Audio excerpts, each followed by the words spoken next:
questions that I still have to choose from, but hopefully this one works. It's just the spinning wheel of like loading. I Okay. think we're alive. Hi. Yes. Oh my gosh. Welcome everyone. Britt, you're all over it. I love it.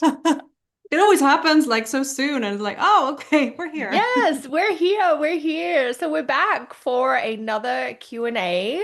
Welcome everyone. It is so great to be back with you. I have Britt joining me again today. So great to be here with you, Britt. Nice to be back. It is. I know it feels like it's been a while. It's summertime, schedules are different. So if you are joining us and you have questions, you are welcome to pop your questions in the chat. We are going to just start taking a little look at some of the upcoming astrology. It's late August, August 22nd, as we're recording. And of course, looking forward, we have Saturn changing signs, coming back into Pisces. We are heading into eclipse season. And of course, there's just a lot of change that we're all still digesting astrologically and in life in the world. So, Britt, as you're looking forward, is there anything particular that you are watching? I know you mentioned you have your eye on Saturn. Yes, on Saturn, and then the new moon, of course, that's happening tomorrow. So that's really fresh. Saturn entering Pisces again, which will be there for the final bit. Final bit. Yeah. Yep. So that's Yeah. a big event. And Venus is entering Leo, of course, soon, moving at very fast pace. I was just checking the ephemeris and I was like, wow, Venus is like She's speedy. so quick right now. Because we're Yeah. like, we're sort of at that halfway point from her last Mhm. retrograde.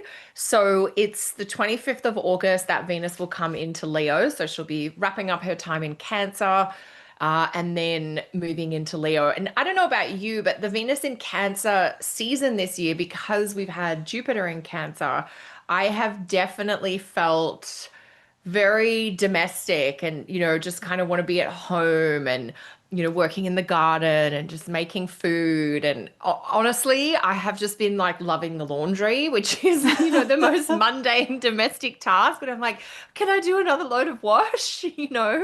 Which I think is very Venus in Cancer. That sort of caretaking, homemaking, kind of the simple but sometimes necessary labors of love, of like caring for your hmm things or caring for your people.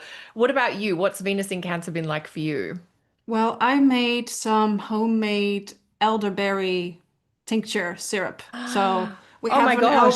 elderberry tree bush shrub in our garden, and I saw some berries there, and it was just a tiny harvest, but it felt so good, and it felt very Venus in Cancer to make Oh, something to nourish my family and myself. So yeah, that was really, really sweet and just nice to see when you're speaking of the garden, like we're growing some tomatoes and mm. everything's just like really coming to fruition, which has been really lovely.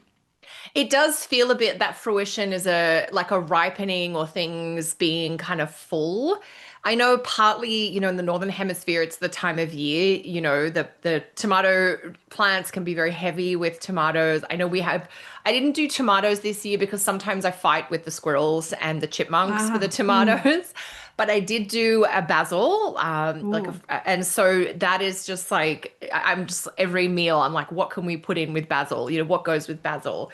And it's just that kind of fullness and that lushness. So hmm it's been very like getting a deep water, if you like. hmm We've had a very dry summer for the most part, but that period a week ago or so when Venus was with Jupiter in Cancer, we hmm had some very heavy rain for a few Oh, days. wow. And it was just, I was like, that's sort of so poetic Yeah. because, the garden and the ground really needed it. We hadn't had rain in a month. And so it's just amazing how that deep watering feeds the future growth. Like, you harvesting the elderberries, and that can be a tincture that, provides your family with nourishment, in the weeks and months beyond as we head into the hmm winter. And I sometimes think that's the idea of like astrology energy that might have that flooding quality. Like, the stuff I'm talking about doing the laundry. And of course, there's like the regular laundry of like the clothes each week or the sheets or the towels. But there's also the extra laundry of like maybe some of the blankets or, the doona cover, the duvet cover, those things that, I don't know about you, maybe I don't have enough Virgo, but I don't wash that stuff every week. Some of those things are a little more seasonal for them to have their deep clean. Yeah. We have couch covers and I gave them a wash. I feel like some of that maybe more seasonal stuff that you might do just a couple of times a Hmm. year and then you're good for a while. Yeah. Uh, but Venus is coming into Leo, and one of the ways I describe the change is like Venus is coming out of that homemaking, kitchen, domestic space, and Venus is like ascending the throne. There's a stepping into the spotlight or stepping into strength and power. There is an expressive, visible kind of quality to Venus in Leo that's very different from Venus in Cancer. Hmm. Not to say one is better or worse, they're just very different in their orientation. So, do you have any thoughts, Britt, for people about Venus in Leo as we think about that coming up next week? Yeah, that change is really beautiful, and it reminds me just of like the image of someone just preparing at home and then feeling ready to just burst out the door and with Yes. full clothes, like dress, Yes. makeup, boldness, like here I Yes. am, take me or leave me, I'm just who I am. That's I'm really like shining Venus and Leo. regardless. Yep. Yeah. Yeah. Yeah. So that's such a beautiful change. Just a change of quality, right? Again, there's no Yeah. like better or worse situation for Venus here, but it really feels like a change in energy and there's much more fire Yeah. and aliveness with Venus and Leo. Yes. Yes. I can already see this feeding into like my social plans over the next few weeks. Whereas the last few weeks, I was like, I'm happy just to be at home by myself, the cats, my husband. And now I'm like, where are the girls? What are we going to do? Like, what's happening? Are we celebrating? Are we Mhm. just, happy to be alive? I love that what you said, Britt, about the idea of like you've been getting ready at home and now it's like, the grand entrance or the big Mhm. reveal of like Venus coming into Leo. Venus in Cancer obviously is honoring the moon, which is more kind of quiet and introspective and more of a, it's a night planet, the night sect luminary. So, at home or in our private lives, whereas Venus in Leo is like honoring the sun. And so that's more visible, it's more out in the world, it's more active and expressive. It's definitely that day kind of much more vibrant, expressive, even a little bit more assertive. I always say Venus in Leo knows what she wants. She isn't afraid to ask for it. And if you don't want to offer it to her, that's fine. She's going on, like you said, take me or leave me. I'm going regardless. Yeah, yeah. Yeah, and there's like this inherent self-worth. I feel like Venus and Leo has like I'm good the Yes. way I am. And Yes. from that also like there's a generosity and warmth just out of a willingness to want to share, not because Yeah. it's like needing to get something in return. Yeah, it's a nice It's change. true. It's like infused by this never-ending vitality and warmth of the sun. Venus in Leo is just like, let's just share what we have. Let's enjoy what's here, because we can, kind of thing. Yeah. I love that. Okay, so that is Venus coming into Leo. You also mentioned the new moon in Virgo, which is coming up on the 23rd, so just a few hours after we're recording this. That new moon, it's at 0 Virgo. And, every time I've looked at that chart, I'm like, oh, that's a very tight square to Uranus in Gemini. Yes. Yes. Yep. And how is that landing for you? Like, have you had any thoughts or ideas about the vibe of this new moon? Well, okay, so we have a new moon in a mutable sign, right? So we have very like energetic energy. Then it's square Uranus in another mutable sign. So the mutable the mutable signs are really popping in this lunation, and it really, yeah, it really gives a lot of activity and maybe some restlessness. I don't know if Mm-hmm. people have had trouble sleeping. I have. So it's like it's really turning on that mental churning. But what I found, like, there's a few things to this lunation that are interesting, like the fact that it's also ruled by Mercury and Leo, which I think in Mm. this sense brings a bit of a like a centering presence, Yeah, that's which I think beautiful. is really helpful, even though it's like technically in aversion. So there's a bit of a, mismatch in terms of being able to actually support. But I really was thinking, I was sitting with that restless quality of of the Uranus stimulation and thinking like, oh, it's a nice reminder that Mercury and Leo helps us kind of realign with Mm, like what is central to us. Because if there's a lot of mm. activity and there's a lot of, potential with a new moon that's already so, so energetic and so ready to start growing and moving, it's really nice to have a bit of a grounding quality. Like you're just looking for something, right? Like a bit of a grounding, a Anything grounding. to anchor you kind of thing. Right. And I do think that Mercury and Leo is capable of that, despite the aversion. Yeah, I think I've thought about that too. Like the new moon is in Virgo, a mutable sign, and the strong square to Uranus, which is a planet of agitation and activity, and it's also in a mutable sign. And so that new moon quality of like, let's just shake things up. Like, I'm bored with the Hmm. status quo. Let's just try something new. That experimental sort of concept of, yeah, I've got these ideas, I'm curious, let's just give it a shot and see. And that can be energizing, it can be freeing. It certainly might get things that are stuck like moving again.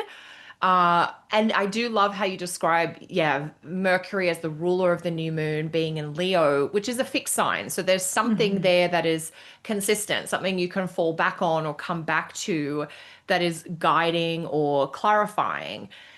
And I do think that idea of Leo, the sign ruled by the sun, like what is the main organizing goal or vision here? Hmm. Like what's the main organizing principle that you want to give voice to? Yeah. And maybe, as everything is changing in this kind of restless time, this new moon that has lots of this influx quality to it, what is it that like come back to what's so important for you? What was the driving principle when you began? What have you lost sight of that if you come back to will be like that Mm. guiding light for you? So that's a Yeah. beautiful way of thinking about this new moon. Yeah, and I really love that.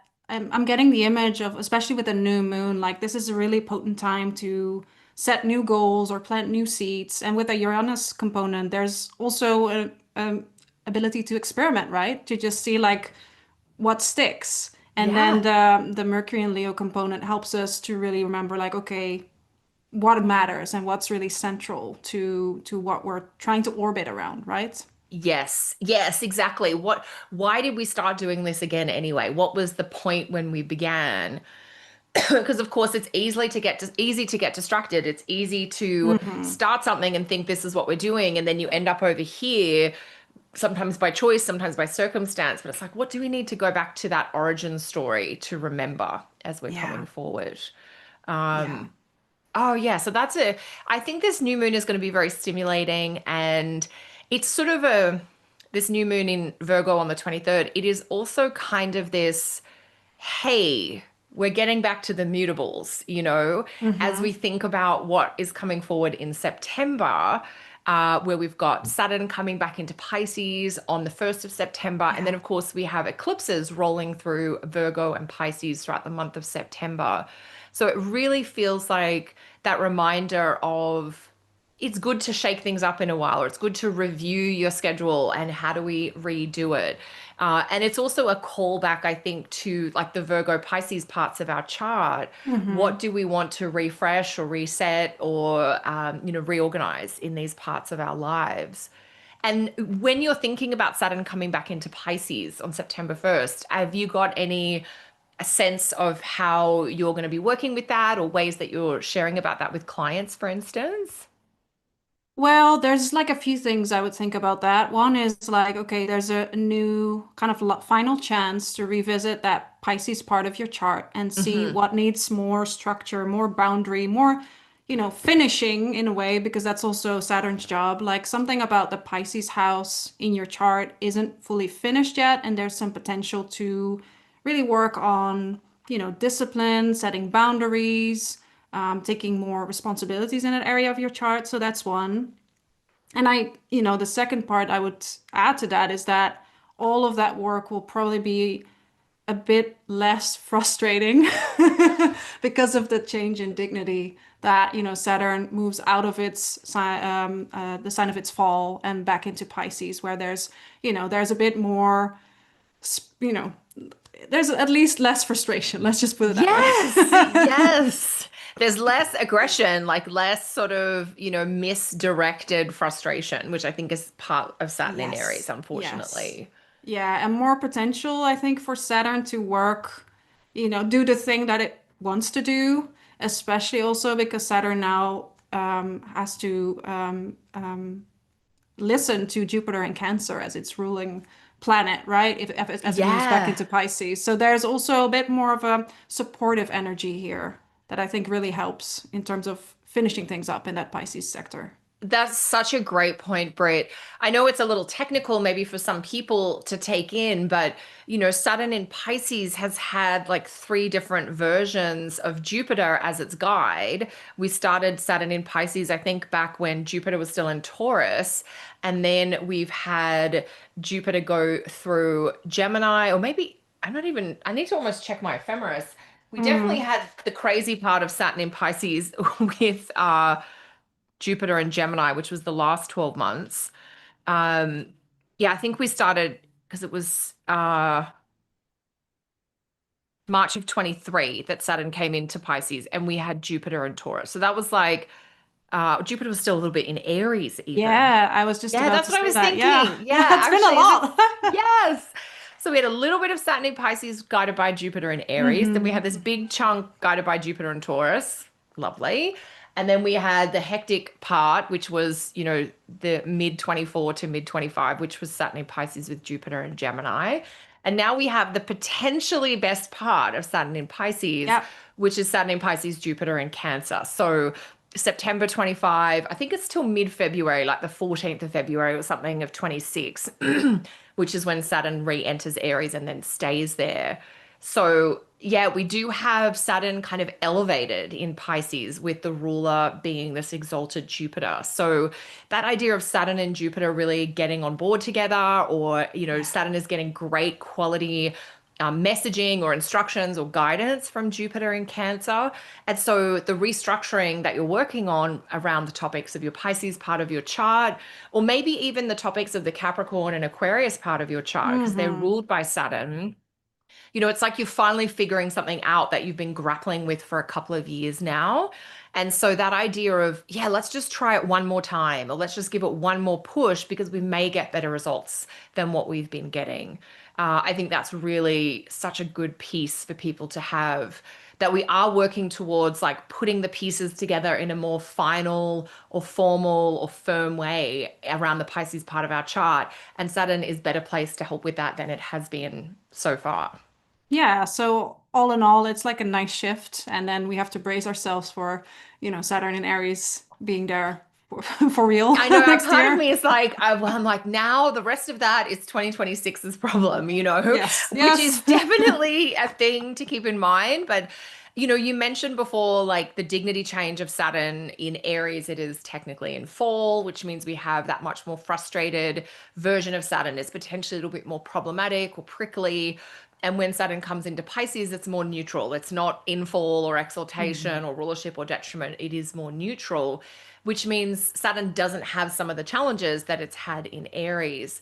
And, I really think there's a piece there about Saturn coming out of a fire sign into a water sign as well, where it cools down or like Yeah. reduces tension. It helps like pour a bucket of water on aggravation or Hmm. frustration or discord.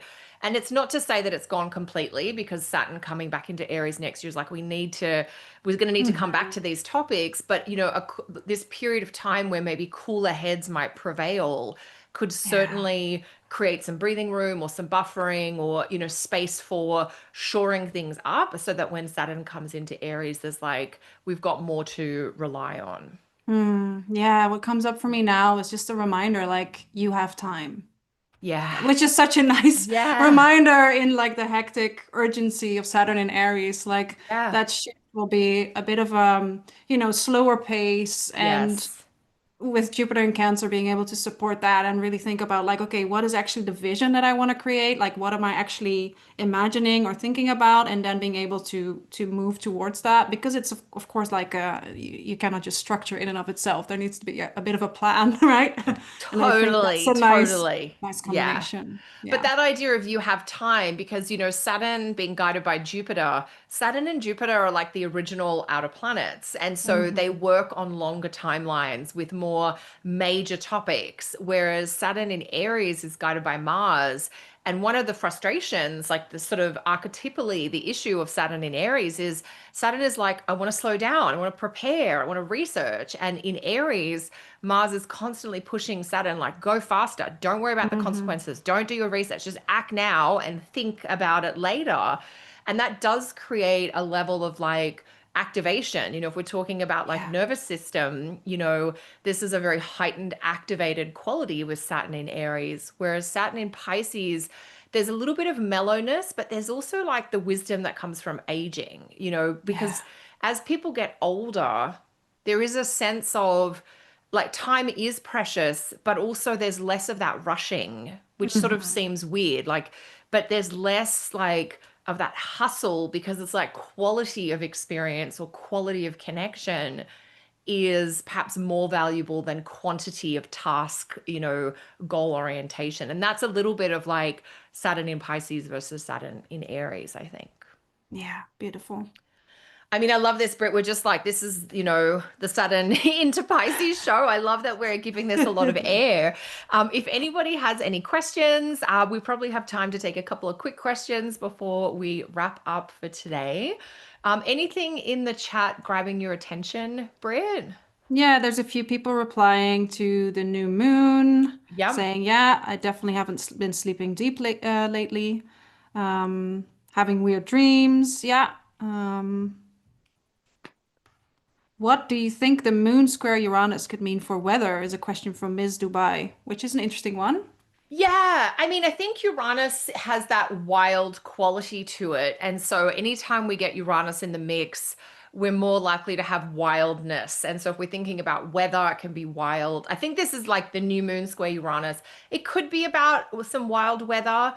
Often, like eclipses can bring more extreme weather patterns as well. And so, as we head into September, we have a lunar eclipse on the 7th, we have a solar eclipse on the 21st. The lunar eclipse, particularly, can aggravate weather patterns. So, we're definitely coming into a period where that is possible. I know in traditional forms of astrology, Jupiter is a planet that has a lot to do with the weather. And because Jupiter's in a sign ruled by the moon, I think that reinforces the eclipses as being, indications of changing or unexpected or unusual patterns with weather. What about you, Britt? Do you have a connection with astrology and weather at all? Oh, yeah, I don't have anything to add. I think that's beautiful. Yeah, no worries, no worries. There's some other question from Dina about Sheet, the fixed star, that I think Yeah. connects to Saturn re-entering Pisces. Yes, absolutely. That's such a potent fixed star. One of the images that I always have when I think about Shiat, it's around, I think it's from memory, it's about 28 Pisces. Hmm. It has a lot to do with this idea of shipwreck and the idea of like things not going to plan, things maybe falling apart. And so, Saturn is at the tail end, not just of Pisces, but of the entire zodiac as it moves near Shiat, as it comes back into Pisces. And so, this sense of is it as dramatic as like something in your life feels like it's shipwrecked, where it's not going where you want, it's been derailed, it has come apart at the seams?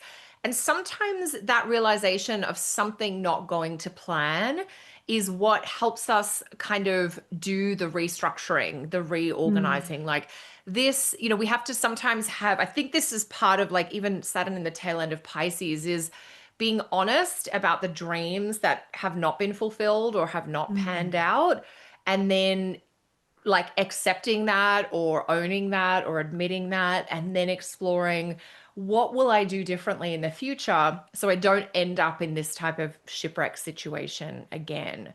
That's a way we could think about it. Certainly, collectively, it can indicate, more of a troubled situation. Mhm. And so that is definitely something we want to keep in mind. What about you? Is there anything that you would add with that fixed star at all? I think that's great. And someone else is also noting that the Saturn will station direct at the fixed star markup. So that's at 23 Pisces, I believe. So there's like a Okay. few fixed star fixed star people in the chart, which in the chat, which I Yeah. love. Love it. I mean, that there's so many beautiful pieces, yeah, to bring in there. I also have been thinking a lot about how, Jupiter has been very near to Sirius over the Mm, last month or two, which is such a bright, kind of beautiful fixed star. And that one is, so potent and so powerful. So there's like all this contrast around the fixed star, like what Saturn is working with, mhm. what, Jupiter is working with. And these stars, because of their potency, well, I should say because of, being connected to Saturn and Jupiter, they can really bring collective things forward Yeah, for sure. yeah, Yeah. yeah.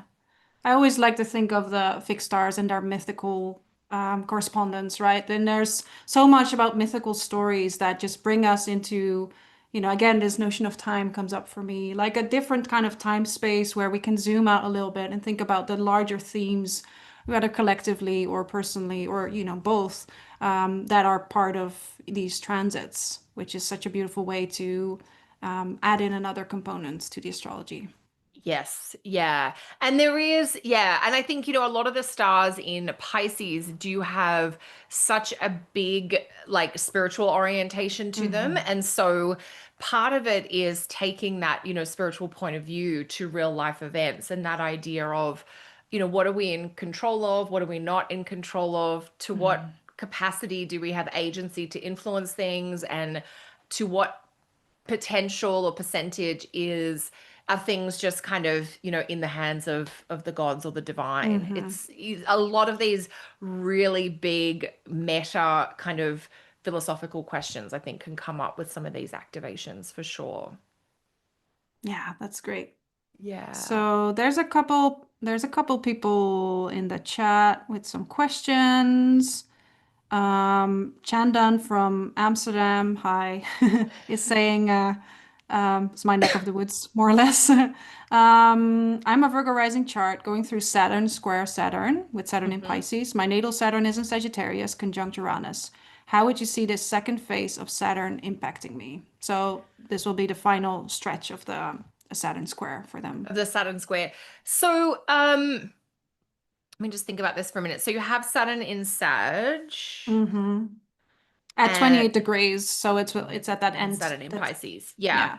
So you would either be in your mid 30s or in your mid 60s, I think, if I've got this correct. Like we're about, 7 years on from one of the Saturn returns. And that can be either of those periods can be really pivotal around kind of restructuring based on personal priorities. And given that your natal Saturn is in Sag, something about the Saturn in Sag generation is constantly dancing between choices to do with building security and structure and stability with adventure and discovery and experiences. And so there may be some reevaluating around the balance between doing all those like adulting grown up things of maybe working hard or saving for the future versus having some time for adventure and new experiences, whether that's travel or studying for preference and personal enjoyment rather than for professional goal. So I wonder if it's got a little piece there. Yeah. Yeah, and there's probably just to add Yeah. that they are a Virgo rising chart. So there's like four houses that we're looking at, right? Saturn in Sagittarius in the fourth house, and then Saturn in Pisces transiting the seventh house or re-entering that. And then will probably impact like the fifth and sixth house in their chart. So looking at things like creativity, or like daily routines having to do with health and wellness, supporting yourself, are some areas where you would probably see that tension between like structure and adventure, which is so Yes. beautiful. Yeah. Yeah. Yeah. And you're right. I forgot about the Virgo rising part. So natal Saturn in the fourth, transiting Saturn in the seventh. So even just big choices around relationships and partners. Hmm. Where am I living? What are we doing for housing? Some of those pieces. But if your Saturn is at 28 degrees of a mutable sign, the other piece, which I'm just fact checking myself here, You've only just finished Neptune transiting to that Mm. Saturn as well. And so there is this real sense of like recovering one's footing in these months after Neptune has made a big aspect to that natal Saturn. So yeah, that's part of it, I think. Um, and of course, there'll be other things in your chart, Chandan, what perfected year are you in and what's happening with your progressions. So there'll be lots of pieces there. But certainly there's a few themes for sure in terms of Saturn stuff that would, if you want things to focus on, which is always good with Saturn. Mm.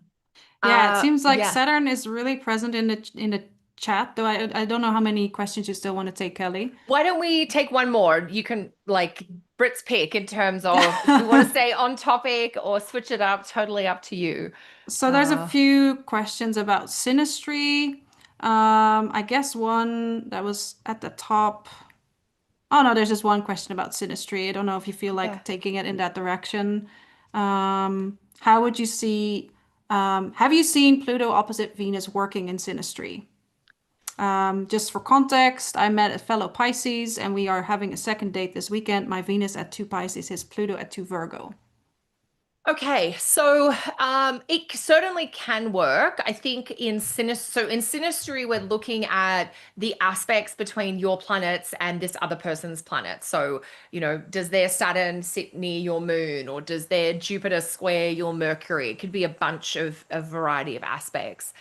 And all of the aspects have their own quality. A Venus Pluto aspect has a lot of intensity, there's magnetism, there can be this sort of compelling attraction that feels all consuming, that idea of, the passion and um, the intensity with Venus Pluto. It can definitely feel like I don't want to get out of this. I want to Mm. just go deeper.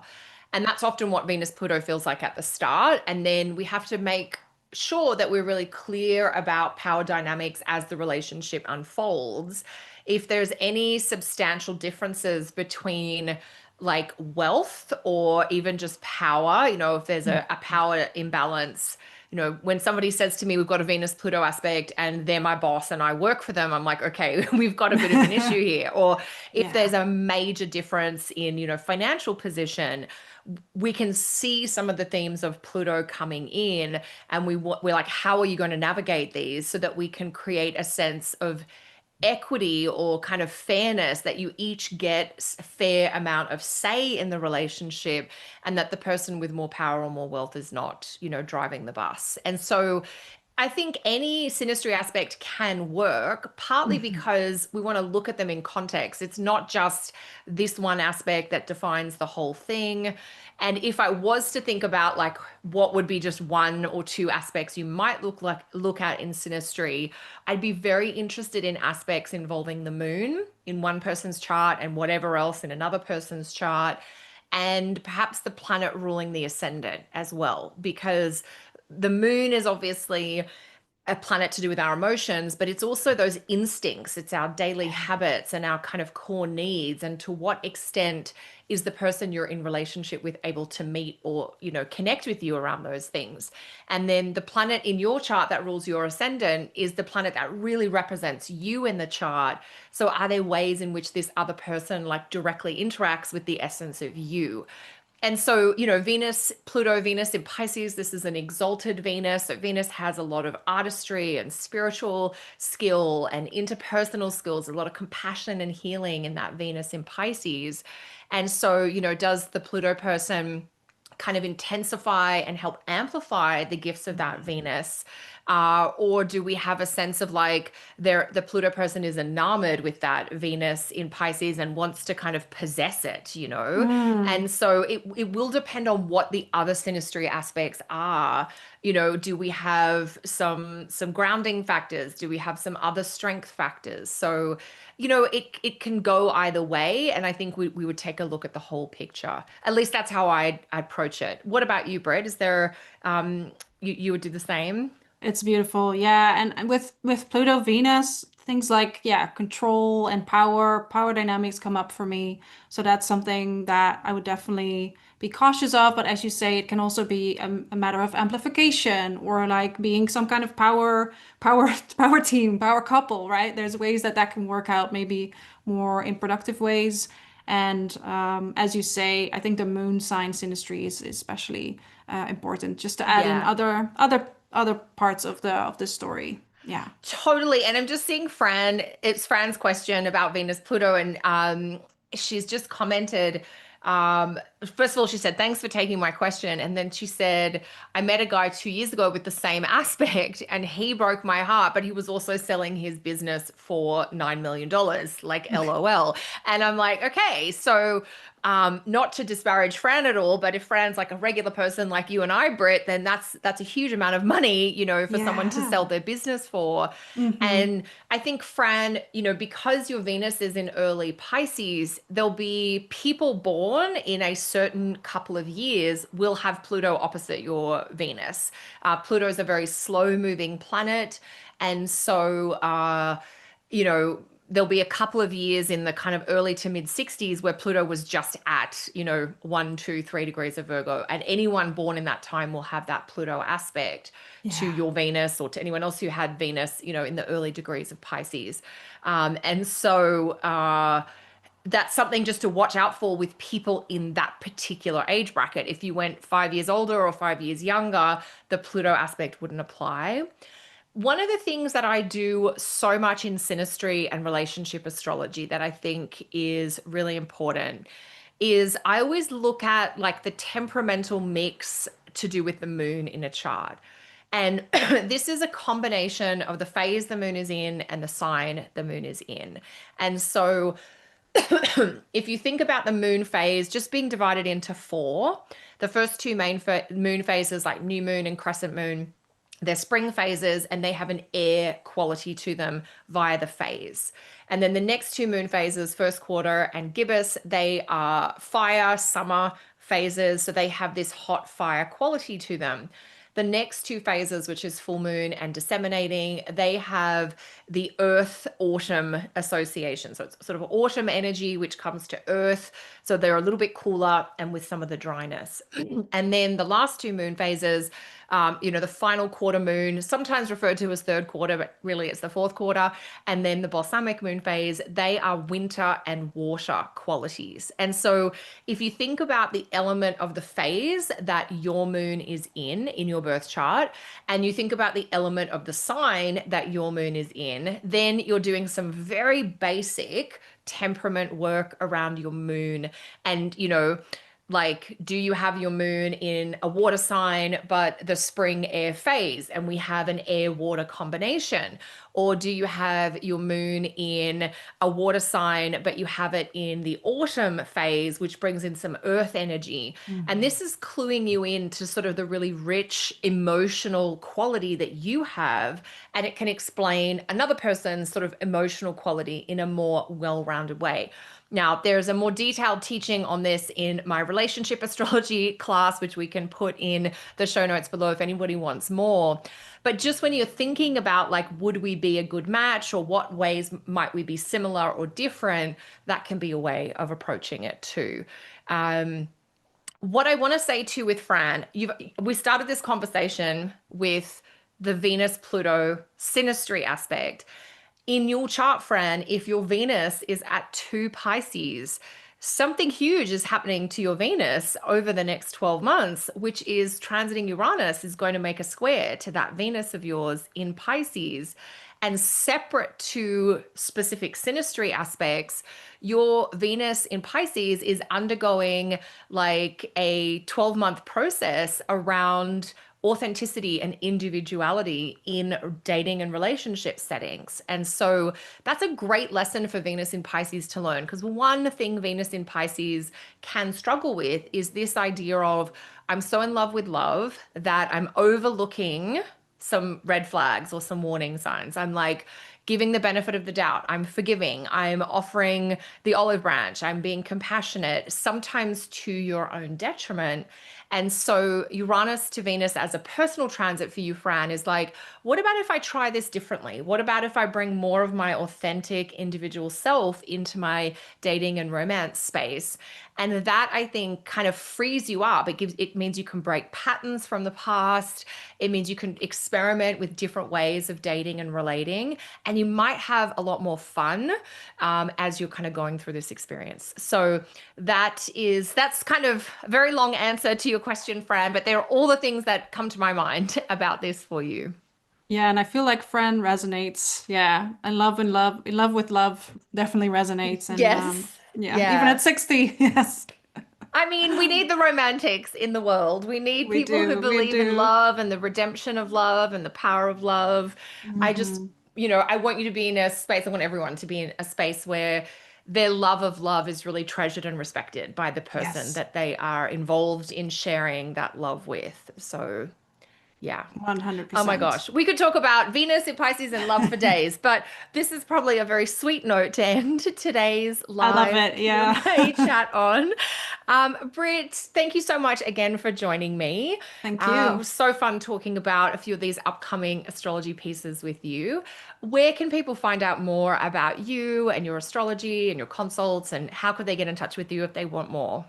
Yeah, so thank you. So at this moment, you can still find me at innerverse.nl. I am taking a very brief break from consultations as I'm doing a rebrand that I've been talking about for to some people forever. So I will move to a different website, but for now, you can still find me, subscribe to my newsletter. You'll also stay noticed about, the changes that are coming up. In general, I do consults, natal consults, timing consults, and I do also somatic coaching with astrology. So people can check that out if they're interested. Fantastic. Thank you so much, Britt. So that's innoverse.nl, and get on Britt's mailing list so you can get up to date about what she is offering and when she will have different things available. I have my intake for my astrology training program coming up in September. So if you are new to astrology, or if you have studied astrology elsewhere and you've got gaps, you want to fill in the holes and you want a well-rounded training program in astrology, pop over to my website. Same thing, jump on the mailing list. We'll have lots of freebies coming up over the next few weeks, and enrollment opens on September 6th. We have a fun 2-year program ahead for the students that do decide to dive in. So I'll put the link for that in the show notes below. I will put Britt's website in the show notes below. And we look forward to seeing many of you back next month. Until then, take care, everyone. We'll see you next time. Thanks, Britt.